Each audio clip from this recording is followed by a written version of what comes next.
I'm Alice. This is I'm Eric. Eric.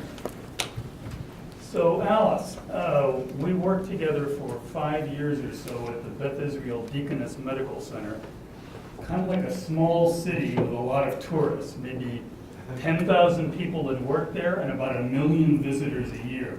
Something like that. So if you look at Carlsbad's population, the whole population would visit us every month, just to give you a sense of the size and complexity of the place that we were running. You remember how we met the first time? I do. So this gentleman entered the scene in 2007 as our new chief operating officer. And I remember that day like it was yesterday. So Eric came in a week before he was slated to start as our COO and to participate in a meeting. It was an improvement meeting, actually, with one of our insurers. And at the end of the meeting, he was making the rounds, introducing himself. And he came up to me and I introduced and said, "I'm Alice Lee." And he said, "Alice Lee, you I want to meet." And guess what I thought immediately? I'm getting fired. Why? Well, we had just recently survived a near-death experience. It's over 100-year-old academic medical center. That just means we're associated with a medical school, Harvard. You might have heard of it. And we weren't doing so well. We were actually bleeding money out of every pore of the organization at the time.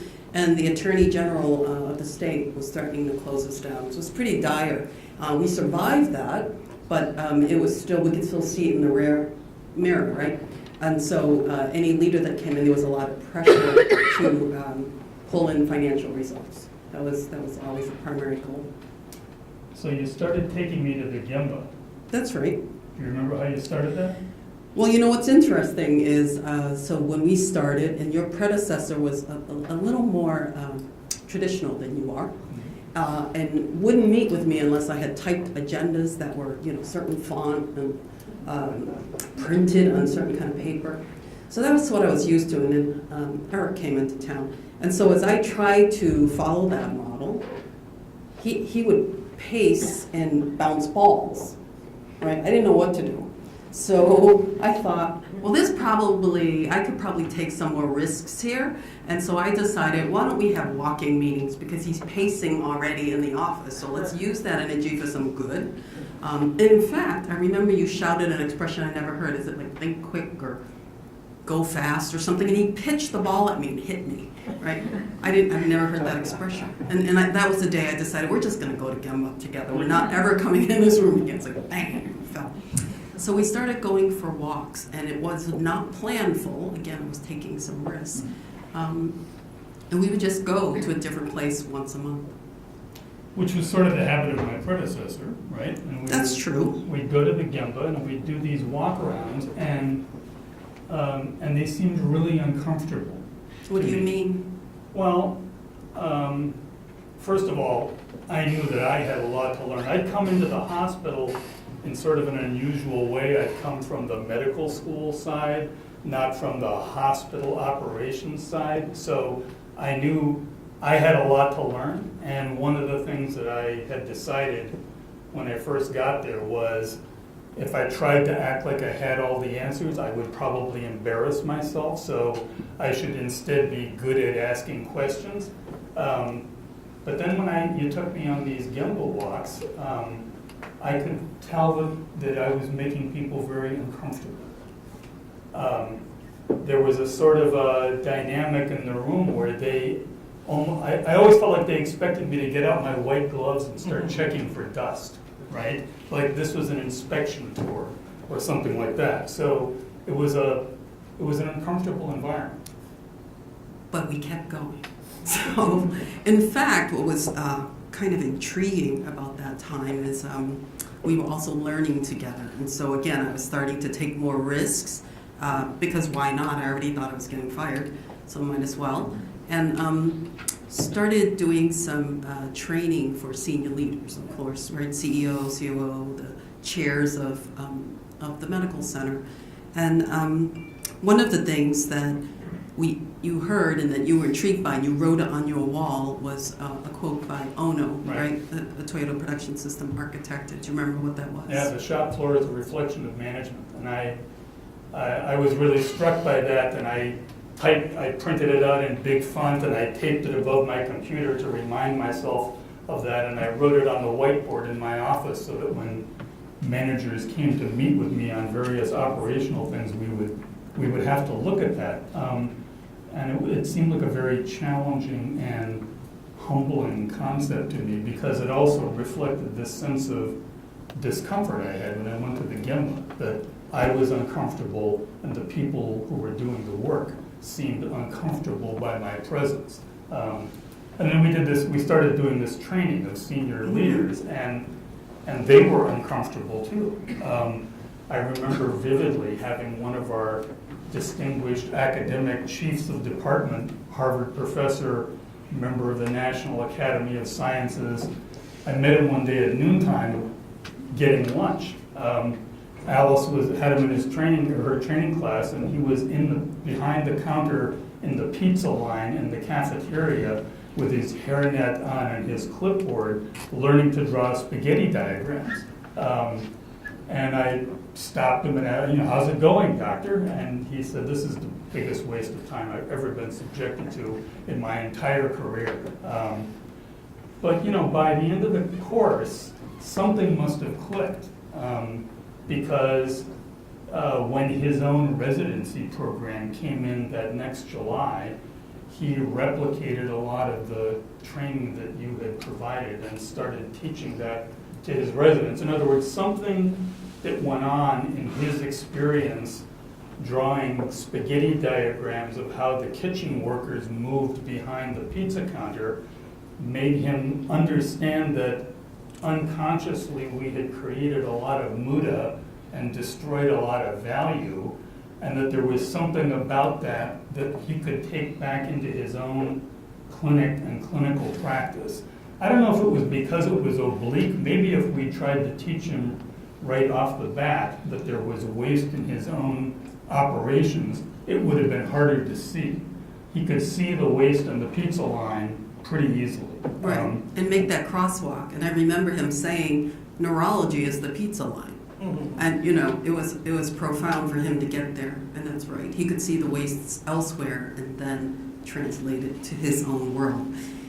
And so you keep talking about being uncomfortable, and I remember at one point, pretty early on, you asked for more of that, and I said, but you're uncomfortable. And we went from once a month to twice a month pretty early on, and then suddenly it was weekly, and then a few times we could fit it in multiple times a week.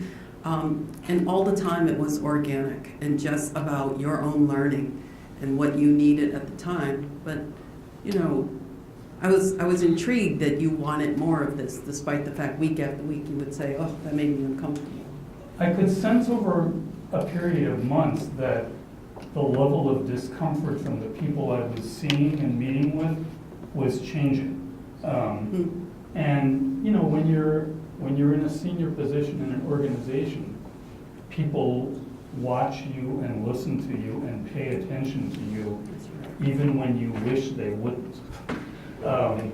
And so I think that the word must have been getting around inside the organization that this guy who kept on coming around asking questions wasn't actually doing the white glove inspection tour, but maybe wanted to know the answers. I'm not quite sure what was changing, but it seemed to me that it was changing and that people were less nervous and less anxious and more willing to actually offer suggestions and become partners. Well, the word on the street at the time was that you were quite genuine in your need to learn from the front and the middle, and I think that served you well. I think going to Gemba for you, Eric, became a habit, and that habit became something you really needed and was the basis of a lot of our conversations and learning going forward, and I really enjoyed that. And it does make me wonder, why is this so hard for executives? Why do you think it's so difficult, and what was it for you that helped you shift your mindset and kind of cross over? Well, that's kind of the $64 million question, right? I mean, how do you move anybody in a leadership position from a position of I'm the guy who got to where I am by knowing all the answers and being the guy in charge, into a position of feeling like the shop floor is a reflection of management, of my management. And when you go to the shop floor and you see what a mess it is, that means that we need to do something about it. So one of the pieces of work that we did that was maybe the most important and the most gratifying, we had learned that we had this thing called the Central Processing Division, which every hospital has. It was our name for the area where operating room instruments are sterilized.